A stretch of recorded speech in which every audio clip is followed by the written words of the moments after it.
ఒక అందమైన తెల్ల గులాబీ పువ్వుని ఆకాశంలో ఎగిరే ఒక గువ్వ ప్రేమించింది. మనసు దాచుకోలేక ఆ గువ్వ అడిగింది,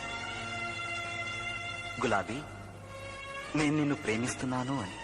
తెల్ల గులాబీ ఒక విచిత్రమైన నవ్వు నవ్వి ఆ గువ్వతో అంది, ఏ రోజైతే నేనంతా ఎర్రగా మారతానో ఆ రోజు నీ ప్రేమ గురించి ఆలోచిస్తాను అని.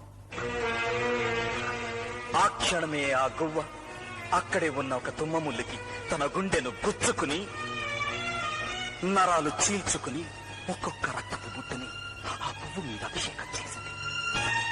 గువ్వ నెత్తుటి చుక్కల్ని మింగి మింగి ఆ రక్తాన్ని తన రేఖలన్నిటికీ పూసుకుని ఎరుపునే వెక్కిరించేంత ఎర్రగా మారింది ఆ తెల్ల గులాబీ. ఆనందపడిపోయింది, గువ్వ వైపు చూసింది. కానీ అప్పటికే ఆ గువ్వ గుండె ఆగిపోయింది.